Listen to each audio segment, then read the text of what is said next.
Hi, welcome. Afternoon, January 25th, House Healthcare.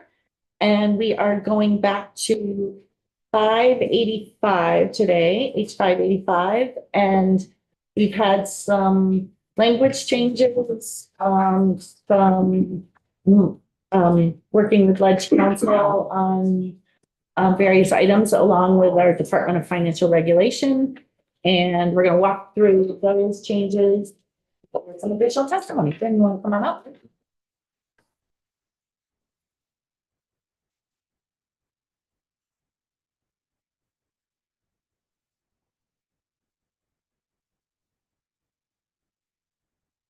Good afternoon, Jen Carvey from the Office of Legislative Counsel.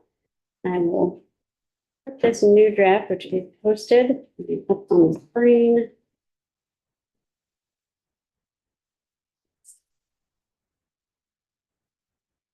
All right, so this is a strike all amendment to H585. As with some other bills we've looked at this year, I've done this in markup so that you can see the changes from the bill as introduced. A couple cases I made changes within new sections. Since a few people had seen the kind of unedited draft, I included those as in bold and highlight as well. So section 1 is still on health insurer governance and executive compensation. The first change I made here was really just to put in a little placeholder. If you remember, the bill as introduced called for 2 representatives of the public appointed by the governor to be on the board of a nonprofit hospital service corporation, which is part of our statute speak for what is Blue Cross Blue Shield of Vermont. And there had been talk about whether that should be not just the governor, maybe some legislative involvement, maybe some kind of a nominating process. So I put a placeholder in here in a few places for you to come back to that concept. And then in go a little further in the executive compensation piece, DFR can ask for a little tweak in the language.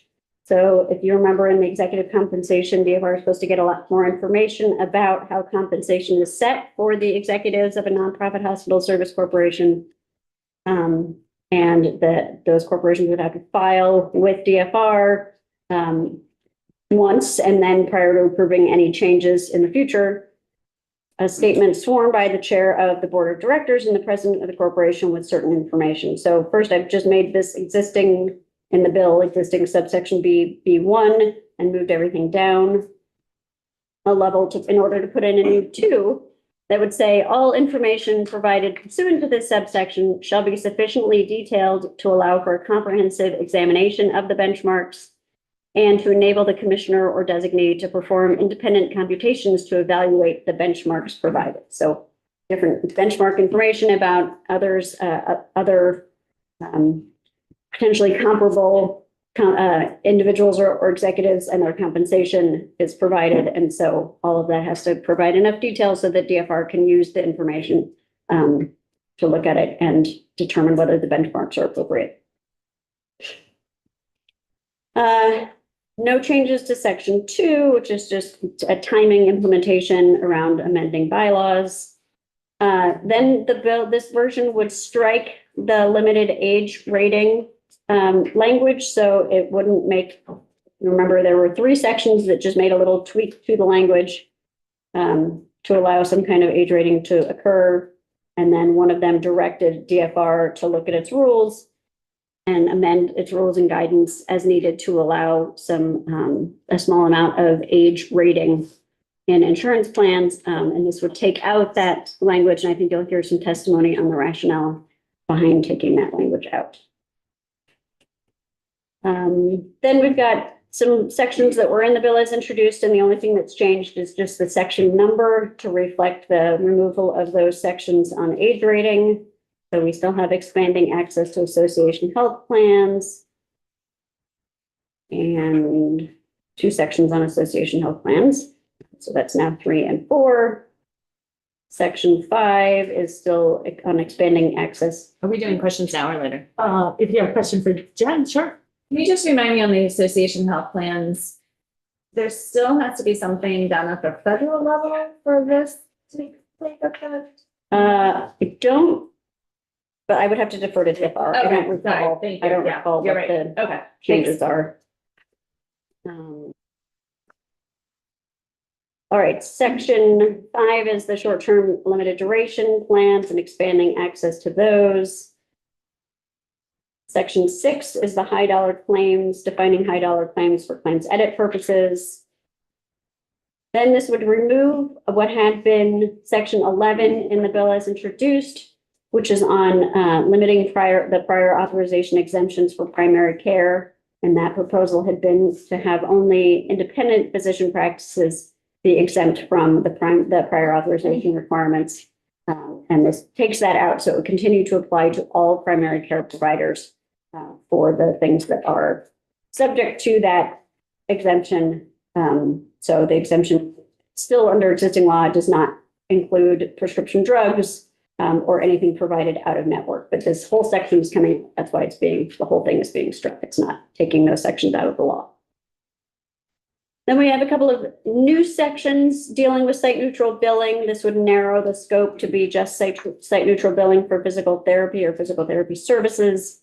And so it strikes out the original site neutral billing language that had been in the bill as introduced, and instead puts in 2 new sections. And after I drafted this, I wasn't sure if it was supposed to be physical therapy services or items and services. So I went back in and took out references to services so that it was items and services.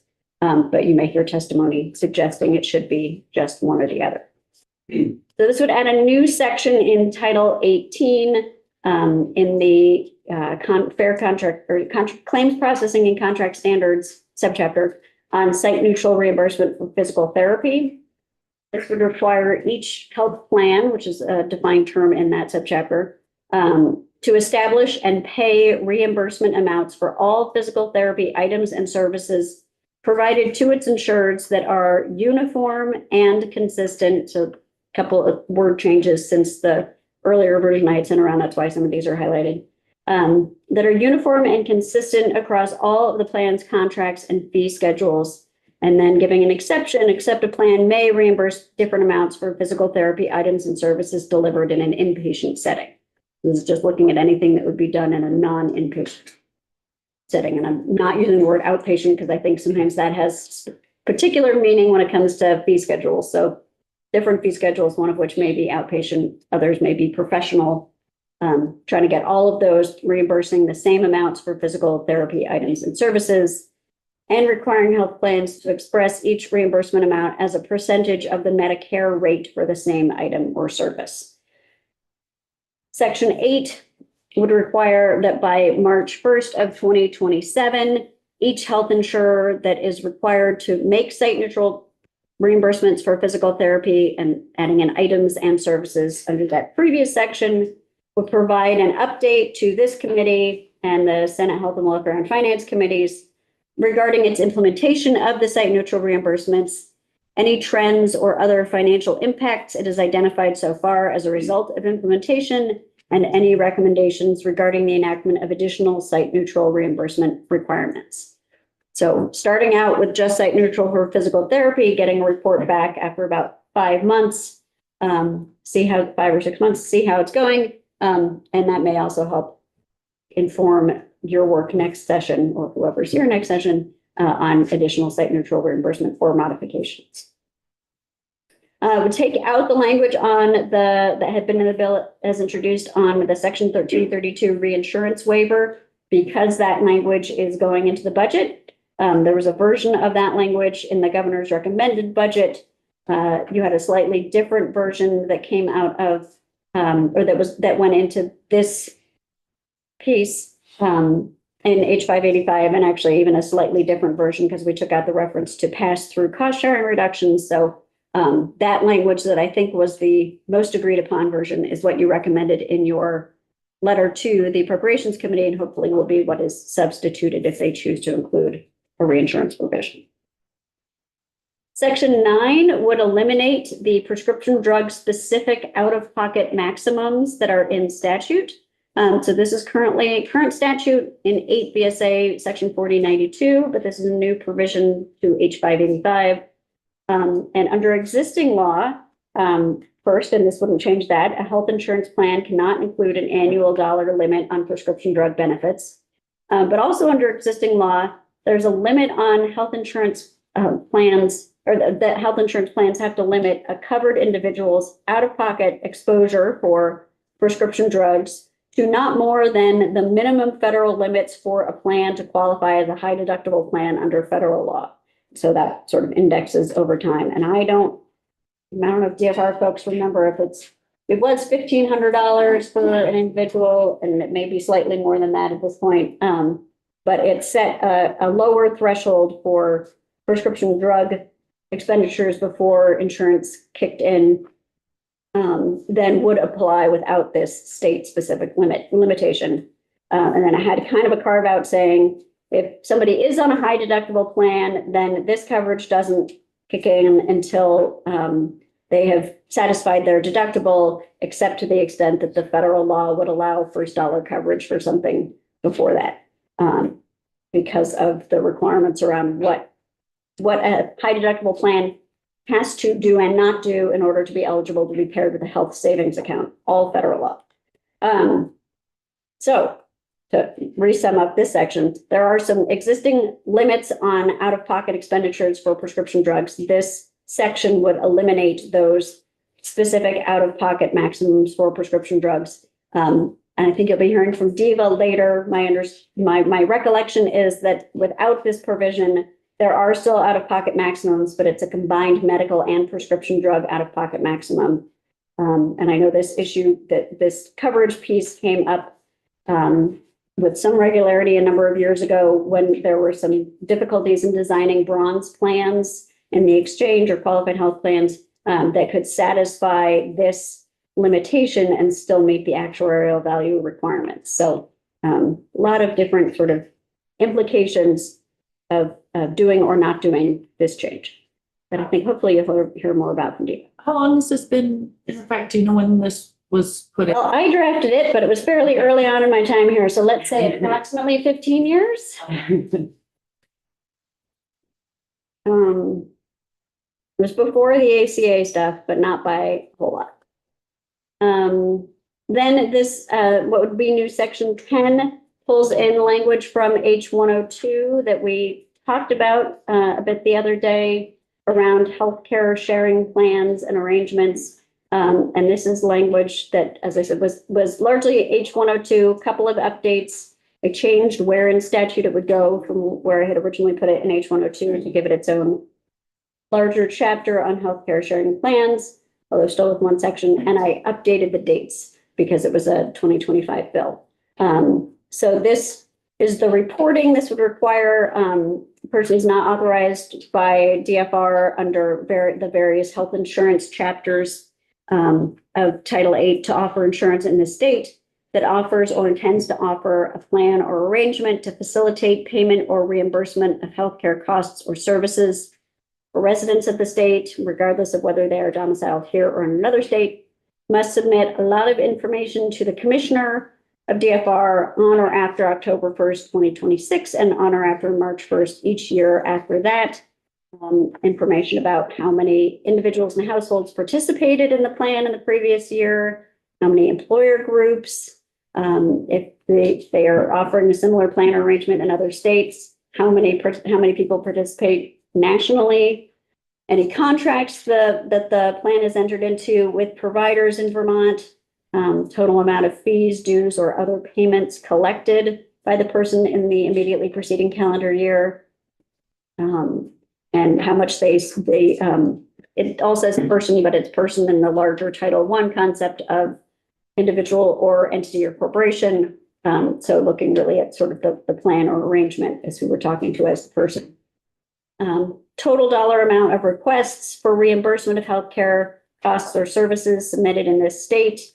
Total dollar amount of requests that were submitted and were determined to qualify for reimbursement under the plan. Total dollar amount of payments made to providers in this state in the previous year for healthcare services provided to or received by plan participants. Total dollar amount of reimbursements made to plan or arrangement participants in this state for services provided to or received by them. total number of requests for reimbursement that were denied, expressed as a percentage, and the total number of denials that were repealed, total dollar amount of healthcare expenses submitted in the state by plan or arrangement participants or providers that qualify for reimbursement, but had not been reimbursed as of the end of the calendar year. Estimated number of participants the person anticipates in the state in the next year, list of other states where they offer a plan or arrangement, list of any third parties other than a licensed insurance producer that are associated with or assist the person in offering or enrolling participants, copies of training materials, and detailed accounting of payments for various marketing, promotion, enrollment, operating, managing, or administering plan, total number of licensed insurance producers associated with or assisting the person in offering or enrolling participants in Vermont in the plan or arrangement, and some more information related to that relationship. Copies of any consumer-facing and marketing materials used in the state to promote the person's plan or arrangement, name, mailing address, email address, and telephone number of someone serving as a contact for the person in the state, list of any parent companies, subsidiaries, and other names the person operated under within the previous 5 years, and an organizational chart. And then a certification by an officer that, to the best of the person's good faith knowledge and belief, the information is accurate and satisfies the requirements of the subsection. If someone who should be reporting under this section fails to submit the information required, the submission is incomplete. The commissioner would make a determination of completeness within 45 days. If the commissioner doesn't inform the person of any deficiencies within 45 days, the submission is deemed complete. If the commissioner determines the person has failed to comply with the requirements, the commissioner shall notify them and enumerate each deficiency found, allow them 30 days to remedy the deficiency.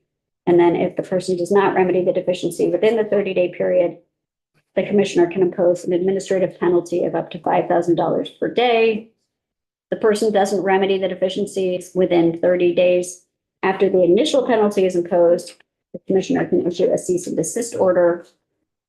And then on or before April 1st of 2027 and by October 1st thereafter, the commissioner will prepare a written report summarizing the information submitted, posted on the department's website, along with accurate and evidence-based information about the persons who submitted information, including how consumers can file complaints, and it allows the commissioner of DFR to adopt rules as necessary.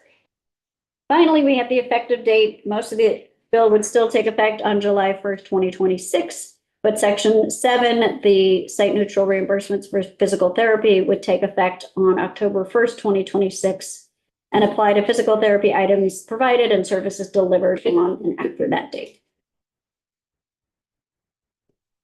Right, so I just want to clarify the lot of things in section 10, Yes, we hadn't gone through it, which is why I wanted to go through. but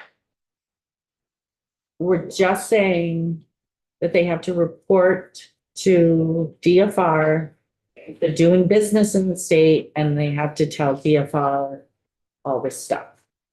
Right, if they are not, authorized, licensed as an insurer, but they are provide or intend to provide a plan or arrangement that pays for healthcare costs, then yes, they have to report certain information to the commissioner. And then the commissioner would aggregate and report that as well, or post that on the website.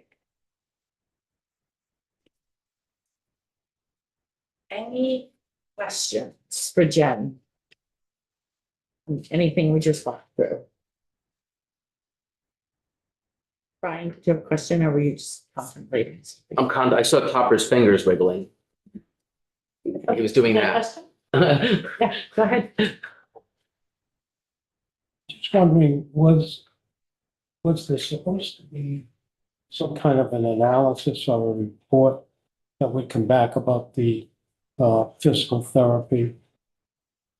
Yes, there is in new section 8 on page 24 would require insurers by March 1st, 2027 to provide an update to your committees on implementation. Yeah, go ahead. My question was from earlier in the bill, and that's what you were observing. I think I'm looking at the right draft. You have in the section about the boards of hospitals, you have a section flagged about the process. Reports of domestic, what do we call? Nonprofit, oh, I was talking about the Nonprofit Hospital Service Corporation. Yep. In that section, it's saying like representatives of the public appointed by the governor, but then it's like in yellow, legislative process, question mark. The question I have for you is what is the body that currently recommends to the governor people for the Green Mountain Care Board called? Green Mountain Care Board Nominating Committee. We got creative. It's literally what it's called. Yes, well, that's what and their only job is to recommend candidates to the governor for that position of Green Mountain Care Board. Yep. It goes through the qualifications and. Yeah, so I'm gonna ask a question, but then I think it's gonna lead to discussion later, Okay. which is. Can I give some context first before you ask the question? Can you?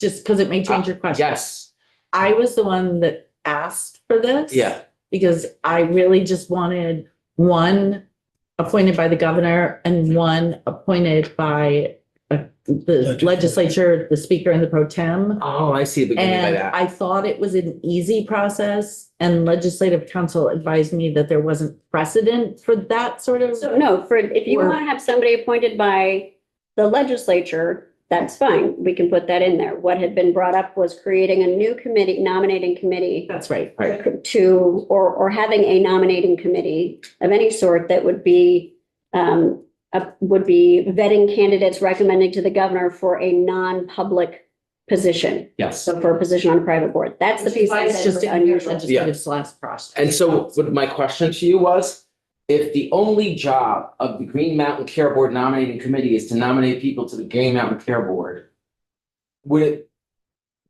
My guess is the answer is yes, so, but I'm just checking, could we say they are like the something nominating committee and they have two jobs? They recommend candidates to the governor for both Green Mountain Care Board and the hospitals, so that we're not creating another working group or board. We're just asking an existing body to take on a task related to what they already do. Because then they could just build a bench of good candidates for boards that they pull from. And I'm not sure it's the same skill set or that you would have the same, Okay. looking for the same expertise. Fair. We can certainly look at that. Yeah. We can pull up the subchapter on the Green Mountain Care Board nominating committee, but those are nominating people for full and 2/3 time state positions as opposed to. It's a very different position is what you're saying. It's a very different, right. That's why I wanted to ask you about it. So you certainly can, and we can borrow from that existing process if that's what you want, but I think there are some fairly significant differences that you should just be mindful of. It wouldn't be as easy as I thought. I think it could, from a drafting standpoint, it might not be that hard, but from a policy standpoint, you Yeah. should give it some thought.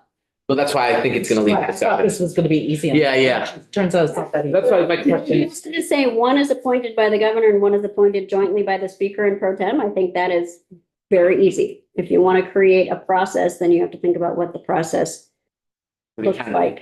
Right.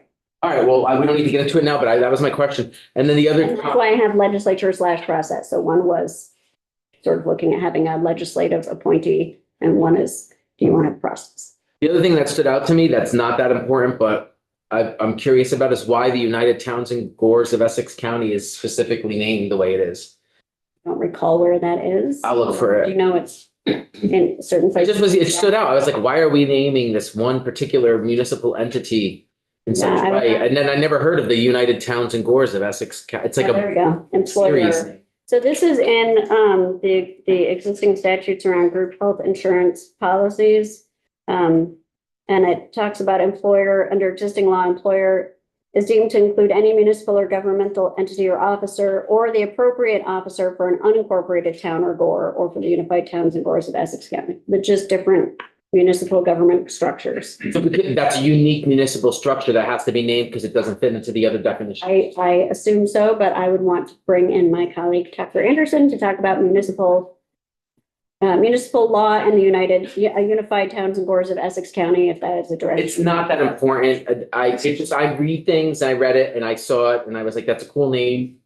Wonder what this is about and why they're named so specifically. Thank you. We've never had Tucker in this committee, so I mean, maybe we. I wouldn't mind you bringing No, Tucker in for a hot No, we're minute. not bringing Okay. Tucker. He did write the first AI bill, so maybe he could also speak on that. It certainly speaks to Public Records Act issues. Any other questions for Jen on language or what we're seeing? Okay. Thank you, Jen. Let's walk through some of the changes with Commissioner Sampson.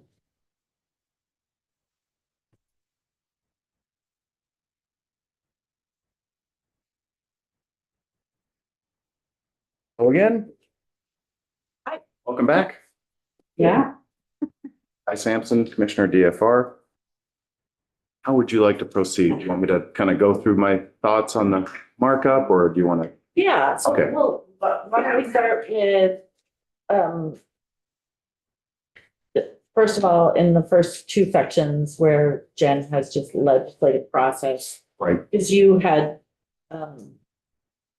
suggested something which I thought was great, but I think that it was a little bit more difficult to implement. Right. So you want to talk about what your suggestion was? Right. So I think our position is we prefer to have these preserved in this original bill as governor appointees. However, having a nominating process or some level of influence from the legislature seems appropriate and fair. So I proposed, a nominating committee of sorts of AHS designee, DFR designee, Green Mountain Care Board designee, Senate designee, House designee. That's 5 people, 2 from the administration, 1 from an independent board with a unique independent board nominating committee, I just learned, and then 2 from the legislature. So, I can't comment on precedent or how hard or easy that is to facilitate or whatever, or put into law, but that seemed like that's something the administration's comfortable with.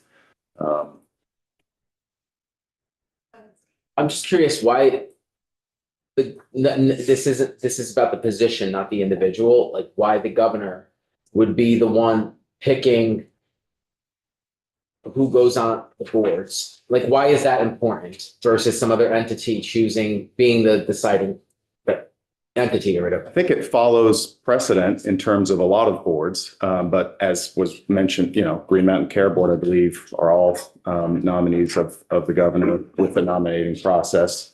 I believe the University of Vermont, I believe those are governor nominees, not nominees, appointees. I'm not sure of the nominating process. I think logistically, maybe having an opening in July might cause some timing challenges for the legislature to, I'm not sure how that would work as far as calendar issues like that.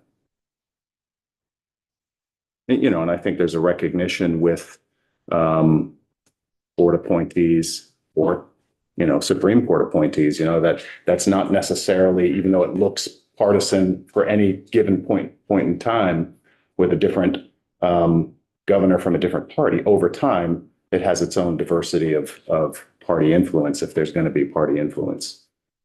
Right. Yeah. Do you know how many how many positions in the state government are appointed by the governor? I do not. I'm not asking this of the witness now, but it's like a question for the universe to perhaps answer for us is, I'm curious how many positions in government are appointed by the governor or the governor's administration versus other entities and what that ratio is, because I'm just curious how much power we're giving the executive branch over these structures of government. It's not something we're going to solve in this bill. It's not a deal breaker. I'm not that attached to the outcome. Like, it just raises the question because I was questioning why, and it sounds like the why is because it's what's done. And now I'm curious, like, exactly what's done. So, And it's clarified, Yes, this is of for a course. private board. These are not Yeah. for state, these are not for government entities. And because it's for a private board, that's actually why I had suggested that I thought that it would be a bit more fair if there was some sort of legislative process and also some administrative I get process. that, yeah. I'm just not quite sure how to get there as easily as possible. Or whether or not the committee as a whole could care less. Can I ask a Oh. question? Oh. Well, the follow-up. Yeah, ask a follow-up and then I got Alan.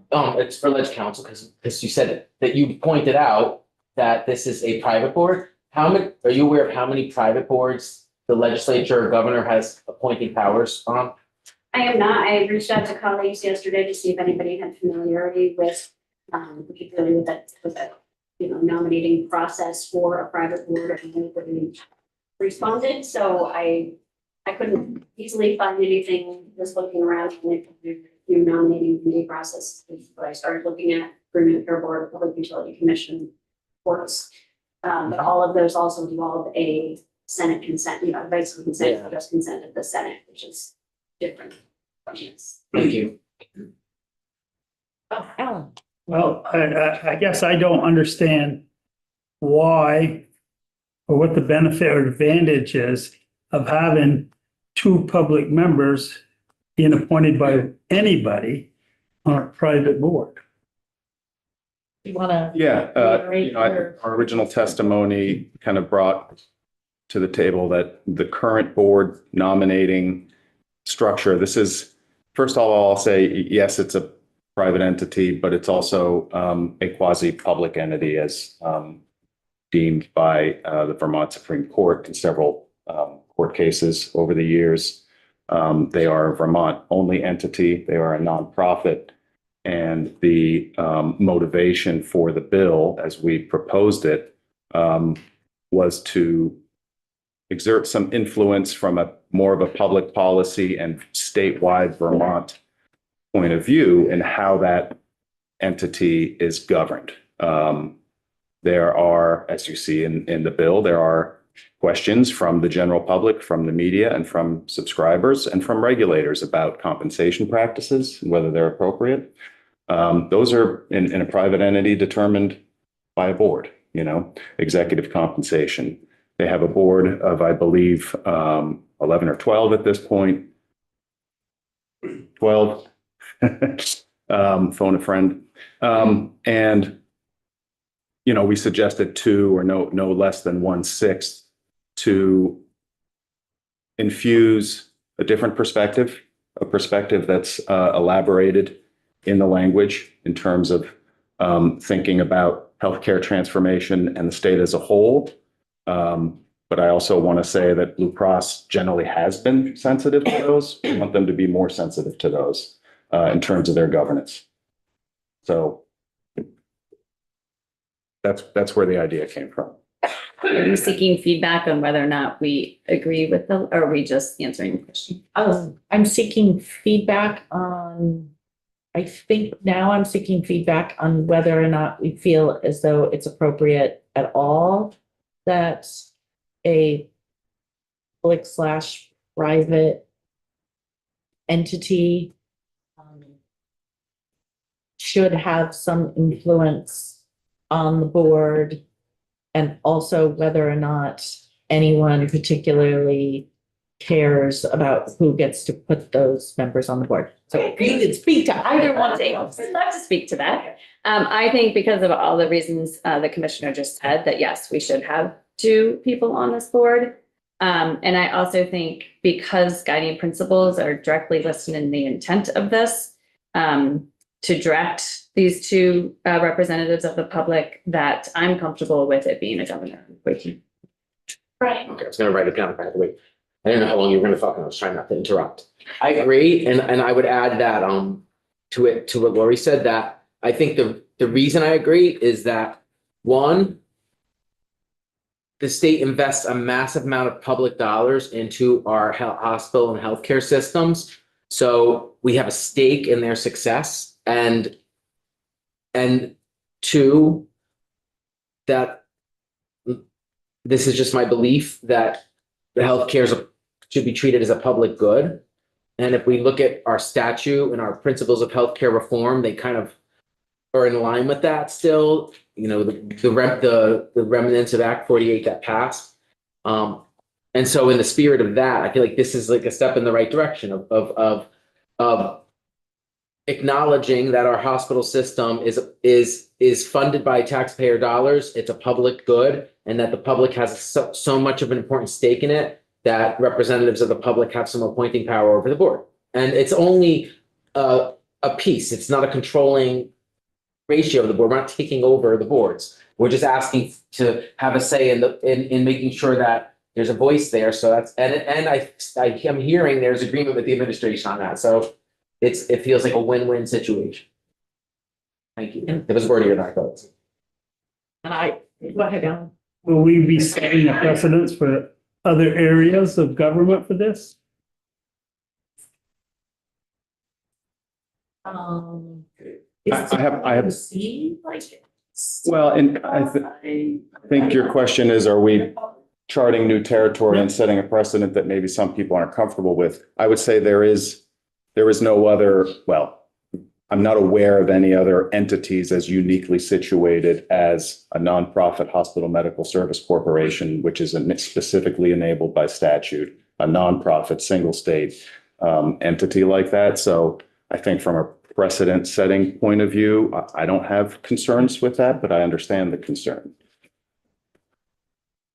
I will just say that I wholeheartedly think that this should be done. I want to remind people that just a year ago, sitting around this table, we had to pull levers in the state because of the governance around Blue Cross Blue Shield.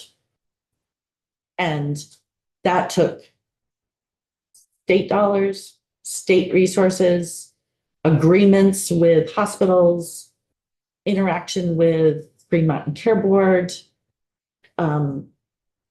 DFR was involved in all of that. And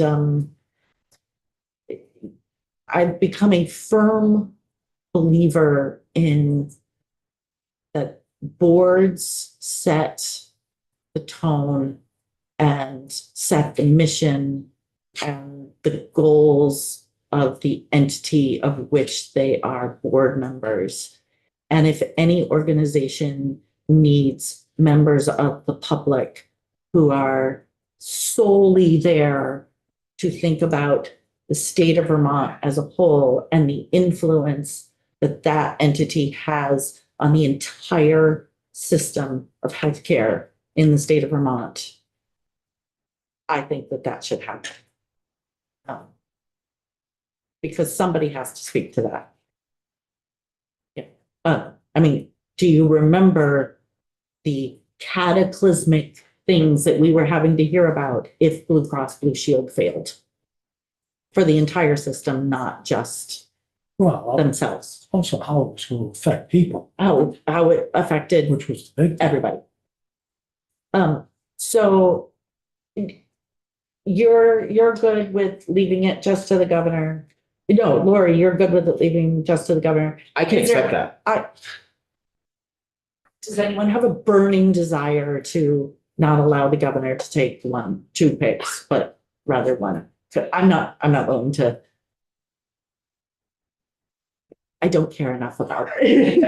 Can I just come out and say that I think it's imperative that we do this, and I'm not willing to fight for it. So if the consensus around is that the governor, it goes back to the original version, I'm fine with that.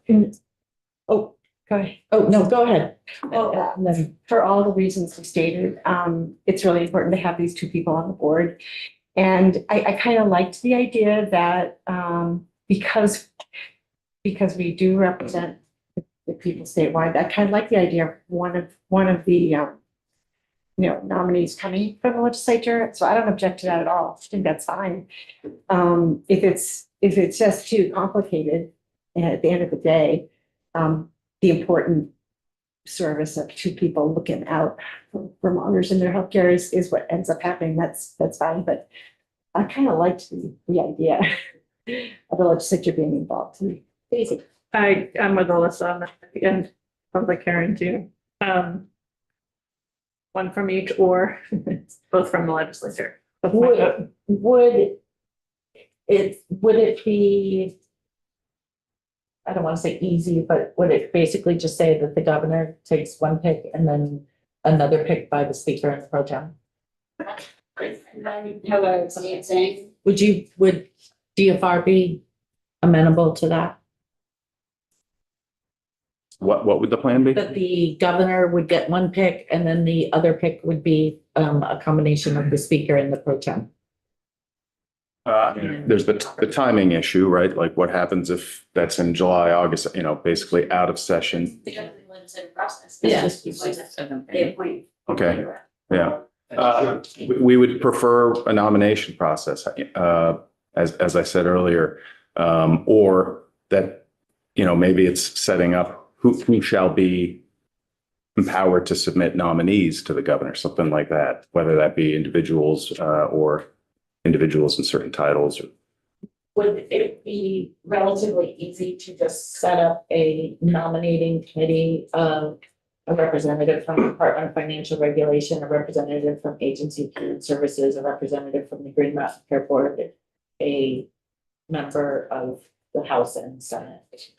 I think you need to then create criteria, usually, some amount of process. I think you can, I'm not sure what you're gaining. Yeah. Why would you need to? Why would you need to create criteria in statute? I'm deferring to legislative council. Okay. I think if you're having 5 people get together and pick names, they need to have criteria by which they are picking names.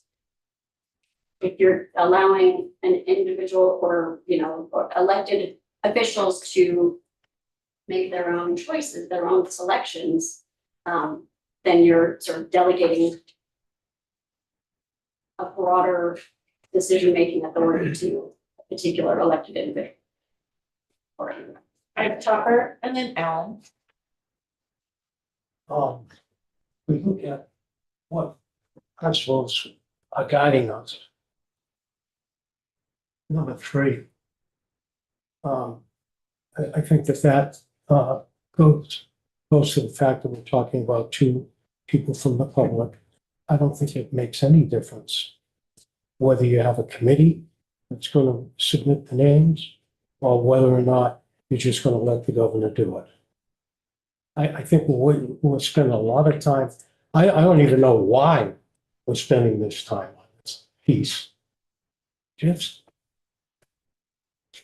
Is there anything in this language that would limit the governor from appointing someone within state government or within the administration?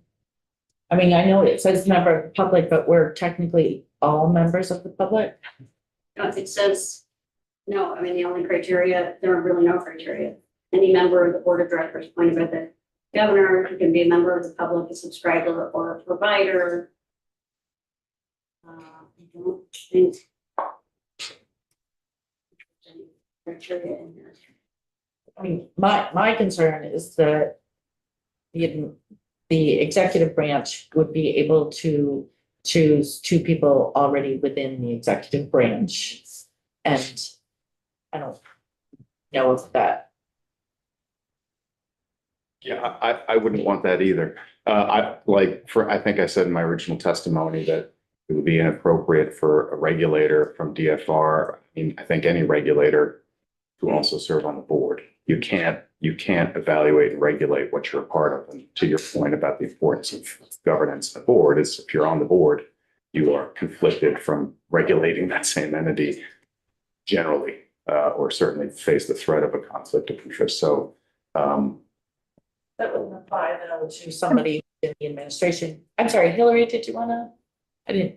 I'm sorry, it was challenging to not interrupt. I apologize. I just wanted to reiterate what the commissioner had said, that likely the executive code of ethics or the state code of ethics would provide limitations. Thank you for that clarification. Alan, I just think we gotta stop complicating this. It's gonna be in there, says governor, leave it as the governor. It's where we were 5 minutes ago. I know, right.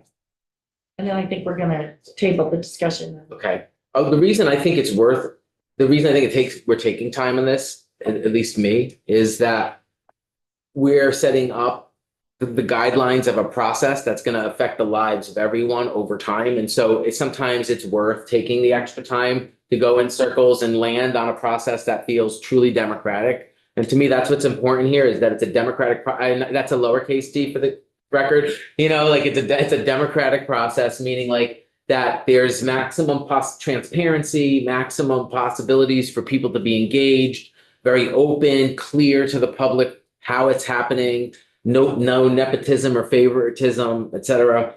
I think in terms of the balance of powers, I lean towards one from the executive branch and one from the legislative branch. I would say the judicial branch, but I feel that then interferes with their ability in their job. So fine, we'll have it be just two branches.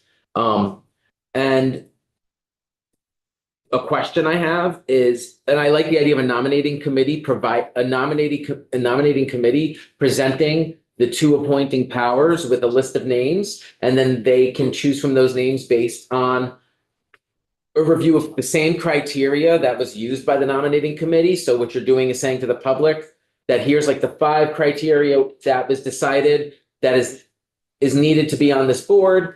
This committee of different parties came up with a list of X amount of names. And I think if there's 2 choices, we need to have at least 4 names, for example. They can't just give 2 names because then there's no choice. So we would need to think about what's the minimum number of names on the list. Like they can have a maximum, not to complicate it, but it's something to think about. And then when the speaker and pro tem or whoever it is, right, speaker and pro tem sit down to choose their name, they look at the criteria and they look at the names and they're like, all right, we see why they pick these people. Now, who do we want to pick based on these criteria? So that at every level, there's some consistency. I think that even though it might be annoying and nitpicky to do this, I think that the value of it is that in the end, we can trust that there's some fair democratic process. And I'm not super comfortable with just saying the government can pick whoever they want. And we're going to trust that ethics are going to guide it. Like, because then the public will eventually question that, regardless of who the governor is. It's not about the person to me, it's about the position and the role.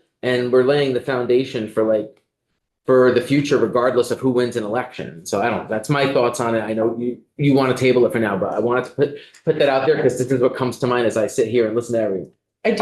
I do appreciate you pointing out that this is an important process. It may seem like it's I think at this point, I would like to table it with either we keep the language as is from the original bill with the governor getting 2, or we do 1 from the governor, 1 just picked by the speaker and the pro tem. And would anyone mind if I worked with BFR around that? On what? On figuring out whether or not it's either speaker or pro tem, 1 governor, 1 speaker pro tem, or if it's 2 governors. I would like you to work with DFR and Topper, although you're outnumbered, so let me know if you need help. May I ask a question of Ledge Council relevant to this? Is there not language in the Senate around the same type of proposal for hospitals? Hasn't been taken up. Okay. So there is a bill, hasn't been taken up. There's one on the wall, you mean? Do you know the number? I suggest we table this and move on. All right. Okay. Second piece of section 1 and 2 is the comp. We added some language. It's in this version. That was really to be crystal clear. The motivation, which I went through in my original testimony, is that we were unable to kind of recompute or see kind of behind the curtain on where some of these executive compensation benchmarks were. So this additional language just makes it very clear the intent that we need data at the level that we can validate what the benchmarks are, how they were computed, and how they relate to the executive compensation being proposed. Clear. Regarding, I think former sections 3 through 6, age rating, you'll recall that, we brought this forward with the idea that if we got the nod from the legislature, we would then hire actuaries, then look into the details if it made sense, and then have the clarity in law or the support in law to publish a rule that would introduce some moderate age rating. It is clear to us, as it is clear to you, and I think to the healthcare advocate at this point, that there are some counterintuitive things that could happen in terms of premium on the exchange. So we do not object to that strike.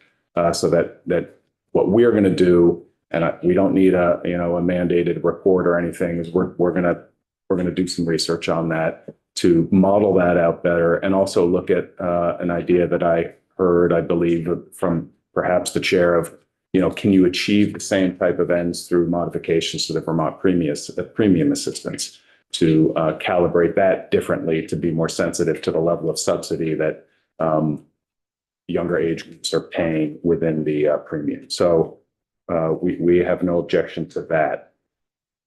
Regarding association health plans and short-term limited duration, I'll just skip that. There's no controversy there. That was We're not skipping. humor. Thank you. Yes, sorry. My attempt at humor, Mary got it. She works with me every day. So, yeah, we continue to believe that at this point, at this cost structure that we have, or level of cost throughout, both, the QHP and ERISA plans, large group, across the board, that in both of these areas, AHPs and short-term limited duration, that effectively what we're doing to some degree is telling small businesses, nonprofits, et cetera, no, you can't look at that. No, you can't have that because, there's a higher cause we're trying to achieve here. And I get that. And, we went over this in our initial testimony.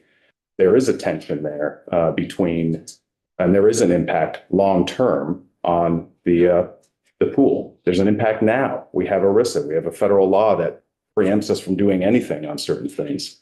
I think there's been a lot of positive activity from this body, from the Care Board, from DFR, from AHS, to improve the cost of care situation, the delivery of care, the health of Vermonters, and the average claims per Vermonters, utilization of care. All those things will do what we all agree we need to do, which is address the cost of care across the board for all payers.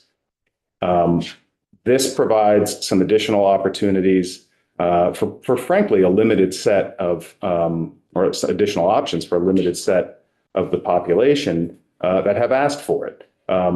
Some of it is contingent upon changes at the federal level that may or may not come. Some of it just provides additional flexibility to follow large group standards that currently they do not have that flexibility, current AHPs.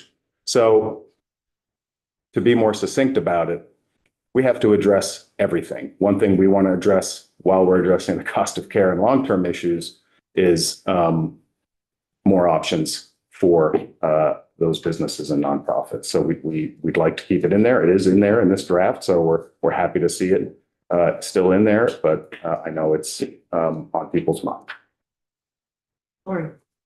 Has there been any analysis done by anyone that these AHPs would even be cost effective for businesses in today's world?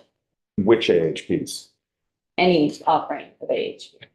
Well, we know they're cost effective in the current regulatory framework because people are making use of them. Not sure if I'm understanding your I question. thought we didn't have maybe I don't understand. Oh, we do. We have association. Do we have an active one at this point? Just one, I believe. Sorry, I'm asking. Probably Yeah, one. that's right. Yeah. So, but I would almost see it similar to employers going self-insured. It allows that self-insured option or fully insured. You can be either one as an AHP, but it just simply allows smaller employers that maybe don't have the stability in claims to consider going self-insured, to band together. Again, if that federal change happens. And that, okay, so there is a requirement of the federal change. Yes, we can't, right now, there's a thing called the commonality rule, which means, you have to, be anything, you have to associate for some reason other than just buying insurance. Yeah. And right now, that's the federal standard. If that were to go away, and that's somewhat, yeah, anyway, that's a whole legal discussion in terms of what it would take at the federal level. What our proposal does is say, if that were to change at the federal level, we can conform with those changes and allow smaller groups to band together as an association to purchase health insurance or to go self-insured. I just, as much as I want to help businesses, this scares me for the effect on everyone else. And I have questions pertaining to frightening. Yeah. So I remember a day when self-insured was, I mean, it was large companies. It was companies who were like multi-state company, and my own area, Global Foundries and IBM, self-insured.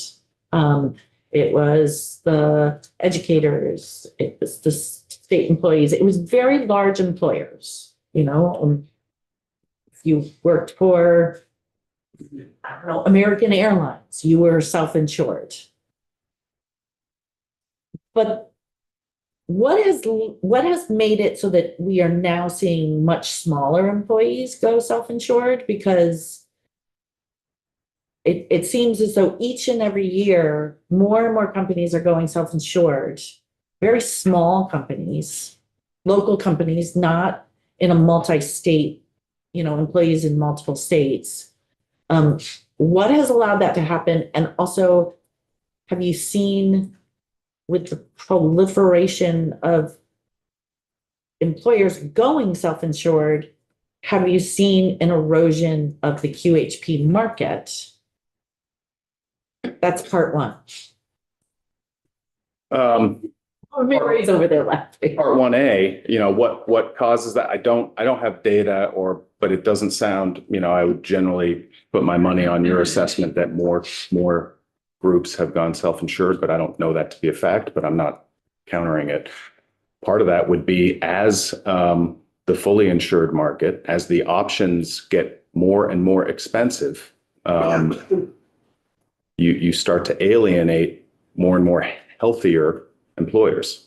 Not alienate, whatever. I don't want to use pejorative terms, but as we climbed up the ladder as the most expensive, arguably, exchange fully insured plans in the nation, you are making more and more small groups say, wait a minute, we have 20% better claims per member per month than what we're paying in. Let's look at options.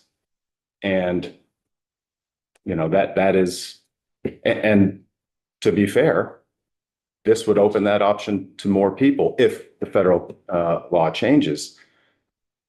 And so, yeah, I think that answers one question, perhaps. That would be my theory, that as affordability, as the cost of care goes so high and the morbidity of the risk pool gets worse, you're demanding more of a, forgive the term, subsidy of the healthier groups or healthier people in that pool to continue buying it. And we see the same thing with the tax credits expiring. Now, all of a sudden, when you're paying full boat and you're a healthy 20-something-year-old at a certain income level, maybe where you're not getting a lot of subsidies or you lost them, just becomes a harder decision. So, this does give rise to the age rating discussion and to this as well. Would you also agree, however, that when a company goes self-insured, they have a far more numerous options for a third-party administrator, which may not have reimbursement contract amounts that are as high as the commercial? And would you say that there's a cost shift and that every company that leaves the exchange is now putting pressure on the regulated market and the Green Mountain Care Board to increase their reimbursements to make up for lost revenue elsewhere? If you're at, That maybe it has actually increased our cost of care. I think, are you asking if some of these TPAs or insurers that are providing claims support for self-insured get better reimbursements out of the hospitals? I'm suggesting, has anyone looked at that? I'm asking, has anyone looked at it? I have not, but I doubt it. I doubt that UVM is, or any of the hospitals are undercutting Vermont, the major insurers that provide fully insured plans, MVP, Cigna to a limited extent, and Blue Cross. I don't think, but I do not know that for a fact. Maybe we'll ask the hospitals whether or not there, we'll ask the hospitals if there's a difference. I would actually, if I had to guess, I'd guess the opposite. The issue is around benefit design, freedom for on ERISA benefit design, and then just having a healthier pool. Those two things drive you into self-insured. Way more flexibility on benefit design than being on the exchange. And then but that alone maybe doesn't do it. And then the second piece being, my folks are 20% healthier. It would be nice if we had some data on the contract amounts with providers and if there's a disparity between the average contracted amount, because I would argue that actually also goes into why it's advantageous to go self-insured and why costs are less is because reimbursements are not necessarily on par. And that's a cost shift. It's a cost shift to the QHP market. I think absent having those contracts outside of those, not having those or absent getting those contracted amounts and doing a price comparison or a reimbursement comparison, there probably is some information we can bring back in shorter order around what percentage of the non QHP and large group, the non-fully insured market is not with our big three, MVP, Cigna, and Blue Cross, and whether, Shouldn't we have complete data before we? Well, the data I have is that we have been on this regulatory and legislative philosophy for 20 or 30 years, and look at where we are. We have said we're going to go all in on, minimizing the impact of ERISA, of AHPs and all that with very restrictive policies. And has it made the QHP risk pool best in class? No. It's like, there's certainly a driver here that what we've done in the past is just not working. And let's be open to shifting things. Well, this is my question. This is a larger question. Aren't we interested in what we can do to make the QHP market the place to be? I mean, shouldn't we be concentrating on that? I think we should be concentrating on the cost of care, which helps everyone. Which we're trying our. Making the QHP the place to be will never get around the federal preemption of ERISA. Mm-hmm. That is a huge, huge issue. I see you, Brian. One more question. Okay. You said that you felt that this was a limited set. Yes, because of, Do you have any estimates on how limited? I mean, I think in your last testimony, you were talking about, well, I think we talked about dealers, automotive dealers possibly. But then you also mentioned nonprofits. If nonprofits were pooling together, that's that's not a limited set. Right. Do you have any estimates on how many associations would form and what just the volume of people? Probably a good question for the, I do not. So between VBSR, the chamber, and what was it, Common Ground, or the Common Good, Common? Yeah. They may share the interest that their constituents have. Again, that piece does not change with this proposal until and if, big if, the federal government changes their stance. And, you know, one piece of research that Joe did on our team is look at whether that was even on the CMS agenda or on the rules agenda, and it was not, which doesn't mean they don't bring it up. But at this point, it's not on the horizon as a predictable thing that they'll do, leaving just this proposal to align benefit design for AHPs that qualify currently to the large group standard. Brian? Yeah, I don't know if we really want to discuss this, but when you said when you started talking about the QHPs and ERISA, I guess my question is, if our QHPs were really good deals, might companies choose them over their multi-state plans? Like, that wouldn't be us interfering with ERISA. It would be us using the marketplace, the commodification of healthcare services as a, using, like, out-competing them using like standard capitalist practices or whatever it's called. Maybe that's the wrong word, standard corporate, I don't know what it is. Free market competition. Yeah. I mean, it is capitalism, so I'm just naming it, but yeah, I mean, if the quality and size of the fully insured market or the QHP market absolutely has potential to start to bring people off of ERISA or, yeah. Yeah. This will be my last question on this, because I don't mean to perseverate on this issue, but I do think it's important, like, we're deliberating on this bill because it's getting close to the finish line. So thank you for tolerating it. In terms of increasing competition, like, it sounds like we're going to take some action here around the AHPs. Might there be a benefit? Maybe it's not in this bill. Maybe it's too late, but might there be a benefit to, if we're trying to give people more choices? I think that's the intent, right? We're trying to give people more options of a public option on the QHP. I don't know.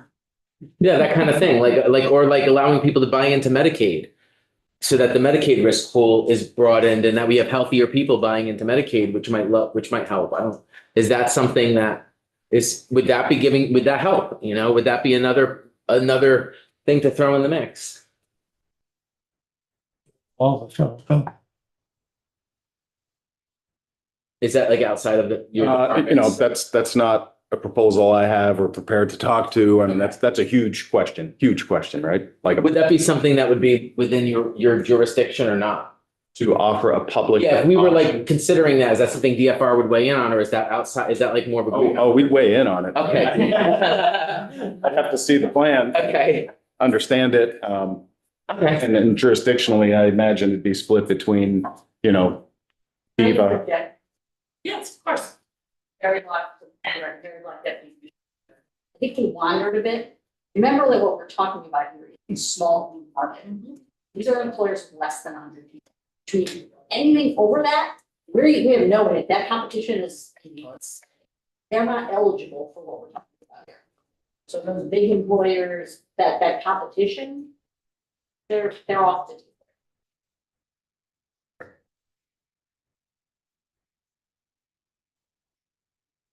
Karen, did you still have a question? I do.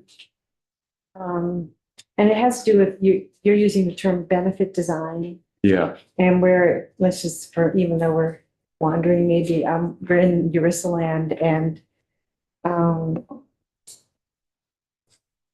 does the utilization enabled by the benefit design in those plans directly impact the cost of care, which is one of the things we're trying to, address?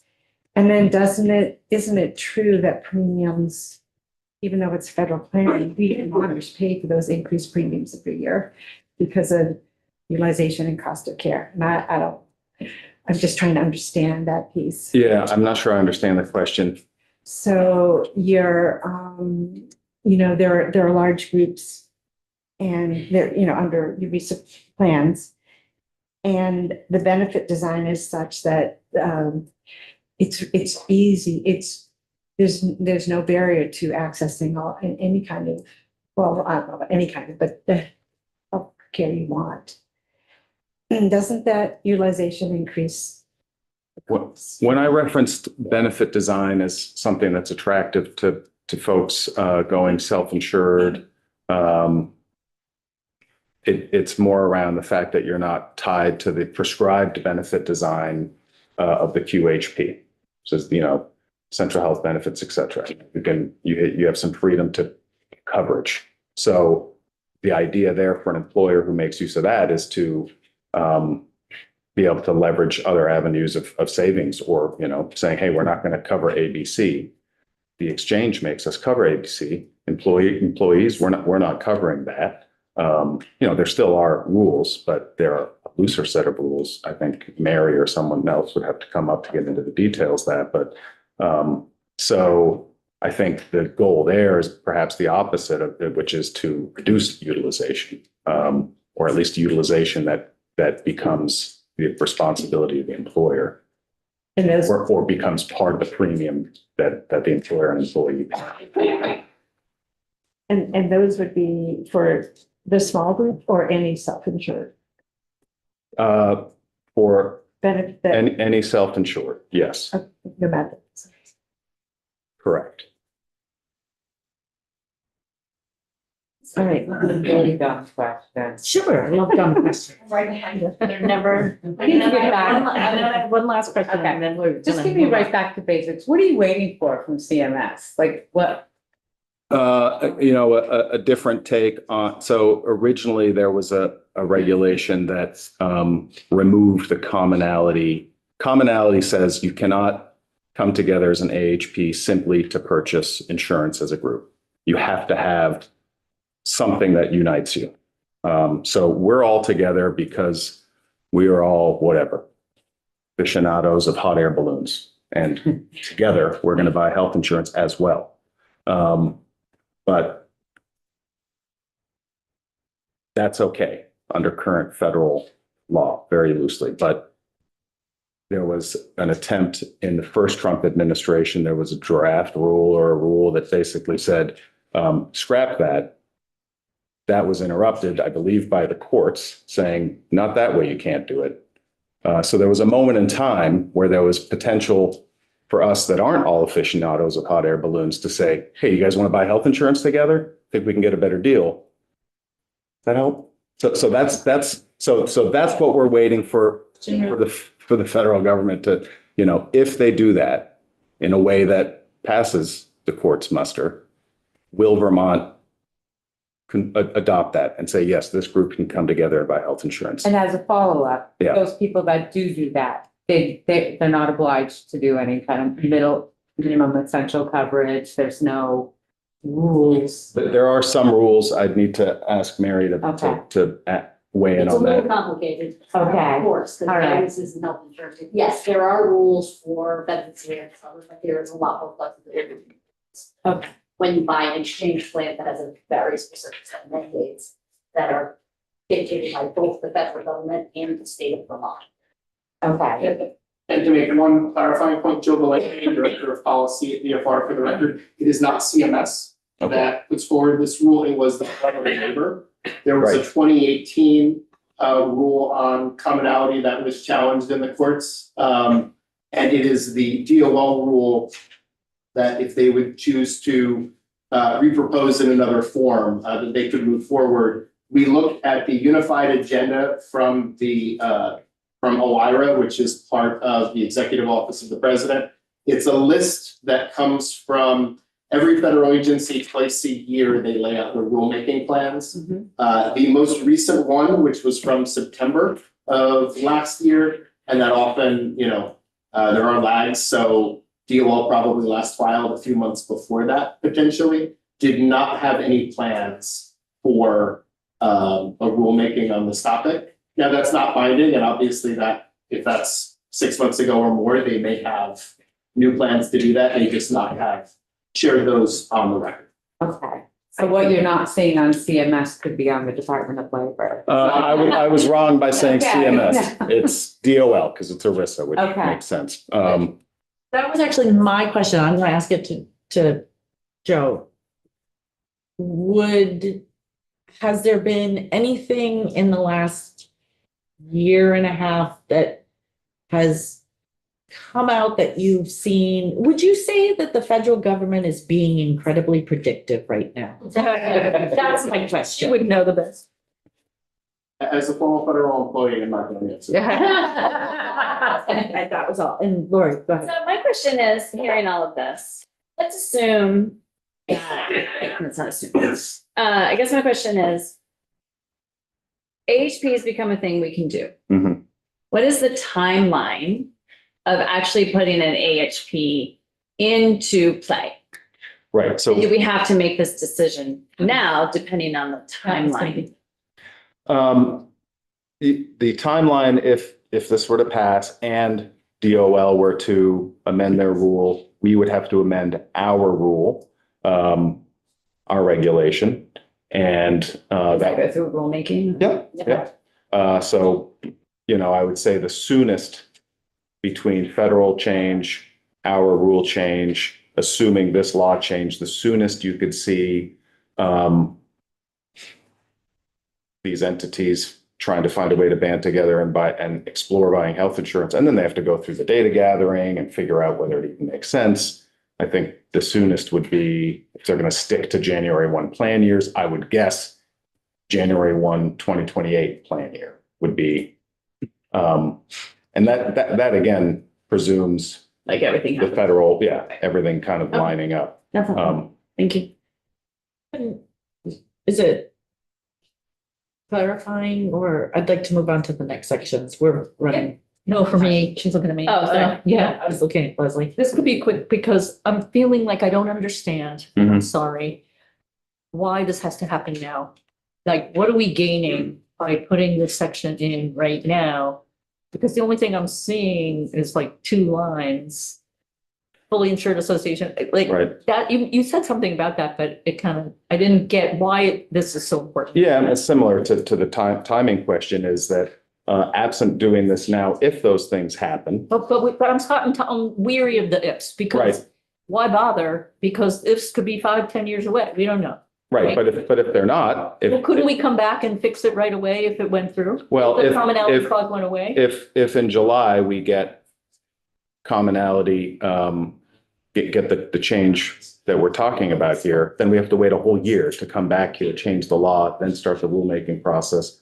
So then we get into 2029. So, my kind of broad brushstroke look at this is we have businesses, nonprofits, et cetera, suffering. We need to do everything we can in terms of cost, everything we can as soon as we can to give them options if those doors open up.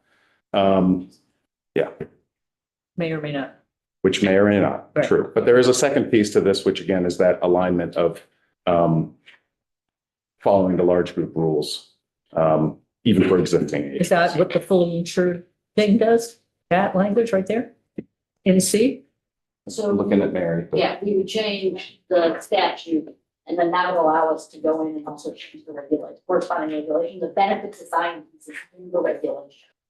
So change statute, we go to rulemaking, change the regulation so that for existing AHPs and those that qualify under the existing law, they would then have that bug through alignment as soon as we got through the rulemaking process. So there's no reason not to do this because either it's going to sit there sort of inert or it's going to give you the authority to act, one or the other. All right, let's move on really quickly. Short-term limited duration. Make a case why we still need this. We have what, 7+% are not insured right now based on the loss of premium tax credits. They arguably have nothing. Traditionally, we have looked at these plans as not as potentially being problematic, being sold as a replacement for comprehensive major medical. It's the same type of situation we're in with AHP, which is the cost situation is so severe that I think we have to allow options. I don't feel comfortable as a regulator anymore saying, you can't even look at that. You can't have it. You know, and I'd say to follow up on that, they still would need to go through rate review, policy form review, et cetera, in the department. We have no interest in allowing plans that would siphon away folks from the QHP, et cetera. The short-term limited duration may provide some coverage to people who otherwise would have none. Tell me why the language that's in here precludes someone from doing 12 months of a short-term limited duration health policy. That policy ends and they start a whole new 12-month period. And I'm really, really concerned about this with federal changes that are coming around the enrollment of QHP plans in the individual market. Right. They have to actually re-up every single year. Okay. I think I've been summoned. like He put his knee up. He's like, yeah, I'm just letting. one response would be that, again, if we can approve, you know, both from a policy and rate point of view, something that is distinct from, well, that serves a population that otherwise isn't going to buy insurance for the reasons we've all talked about, or I have, then if they want to renew it, fine. But I thought, So this is another one that there's a statute and there's regulation that goes with it. So the statute, we can put requirements in the statute and in the regulation that would require insurers to not allow them to do that. So when the federal law was changed, 2018, was that again, the last Trump administration? They allowed it to roll out to 36 months. We have no intention of doing that. We will only allow it to roll out to 12 months max. Right now, we can't even do that because there's this is another federal law. It only goes as far as 4 months right now. This would open this up so that it would sync to federal law. If the federal law expanded, we would have a regulation that said you can only go to 12 months. And that's as far as we would go, and insurers would be required to enforce that. And if they didn't, then our enforcement mechanisms would take that over. It's easy really quickly, and then we're gonna move on to the next sections. How recent is this 7% uninsured figure? Where's that from? it's from the, not 7% statewide, I think 7% of the QHP dropped coverage to date was an estimate I heard verbally, so I don't know. But it says, yeah, Now, we're still waiting on the February drop too. So I'll follow up with a better number. And maybe Blue Cross has it's, one. it's a moving target. right Yeah. now. And it, you know, it may be from a specific insurer, or it may be the market, I don't recall, or it may be related to the estimate. But, yeah, fair. All right, moving on. Next is high dollar claims, section 6.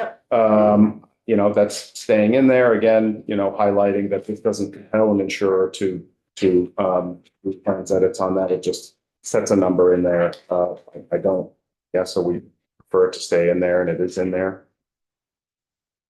Next is prior authorization, that is struck out.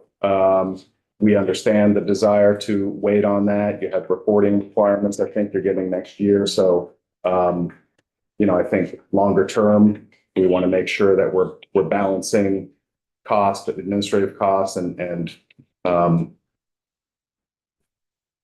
with the ability we want to make sure insurers still have the ability to do their part to control utilization appropriately, but we're fine with that strike out. I'd like to go on record with something about that. When we did this bill, We were constantly told it'll increase utilization, and yet because we weren't doing it, no one actually knew. And I made a vow, and I promised that if after 2 years, they come back and utilization has increased, if I am lucky enough to be sitting in this seat a year from now, I will be the first person to strike that. So I just want to go on record as saying that, but let's wait and see how it comes out. Okay. We're comfortable with that. Let's see, 1332 now in the budget, I believe, 1332 waiver, that's fine. I think everyone agrees that having the ability to make an application if it makes sense. So authorizing that, I don't care what bill it's in. Let's see, then we're left with the two additions, maximum pharmacy out of pocket. Getting rid of that. That does not concern us. We don't object to that. I think it makes some sense. I think would agree with what some have said that you know, why are we creating a special class of folks that have an out-of-pocket max because they're high pharmaceutical? We have a lot of people that are high overall medical. And I think it does have an interesting impact on benefit design and limits benefit design when you're looking at meeting actuarial values, and also the ability to have a bronze plan that is limited. I don't know. I think it creates interesting behavior in terms of folks that know they have a high pharmaceutical need can go for a plan. Yeah, I'll just be, I support it. It's very complex. I support it. And, you know, with the understanding that insurers can still offer one if it makes sense. This doesn't preclude them from offering a lower out-of-pocket max on pharmacy, and that for consumers that want an overall low out-of-pocket max overall, those are available. They're currently available. Healthcare sharing, no objection there. It does not, as we can see, create an undue burden on us in terms of having to staff up a reporting function, et cetera. So we have no objection to that. Oh, site neutral. Oh, site neutral. How did I Forgot about that little thing. That's not even on my list.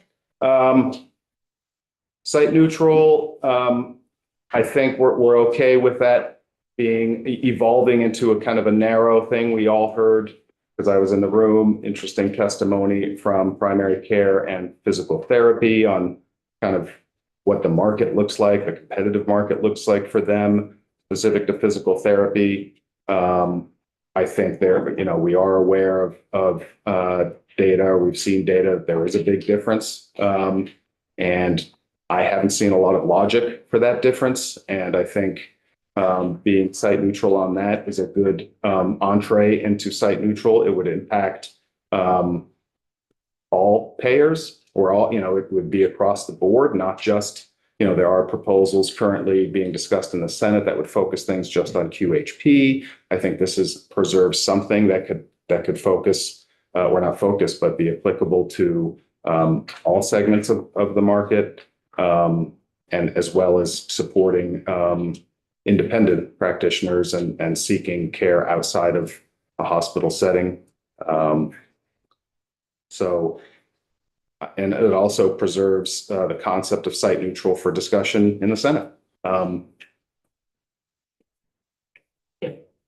Any questions remaining?